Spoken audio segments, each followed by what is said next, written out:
Sementara itu, akibat faktor cuaca yang tidak menentu membuat proyek pembangunan ruas Jalan Tol Indralaya Prabu Muli dilaporkan alami kendala. Proyek pembangunan ruas Jalan Tol Indralaya Prabu Muli yang akan terakses ke Tol Muara Enim banyak terhambat karena kendala cuaca. Jalan tol ini sendiri memiliki target penyelesaian pada tahap pertama pada awal tahun 2023 di bulan Maret dan dilanjutkan pengerjaan tahap kedua pada ruas Jalan Tol Muara Enim.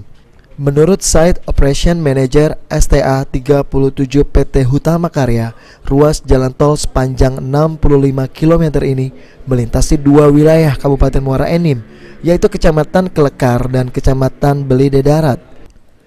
Karena cuaca yang tidak menentu mempengaruhi pengerjaan proyek, selain itu mengganggu kualitas jalanan aspal serta bangunan yang kurang baik. Kita terkendala cuaca ini, Pak. Kalau cuaca kita bagus terus kayak gini kan, terhenti kita. Karena timbunan tanah, kalau ada pekerja hujan begini kita stop. Karena kualitas.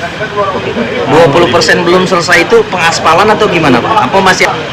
Kalau pengaspalan sudah semuanya Pak, bisa yang bagian zona 5 sama 6 itu menunggu pekerjaan tanah.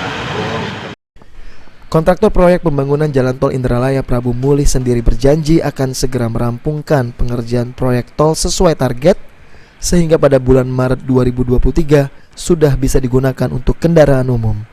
Mardian Syapal TV.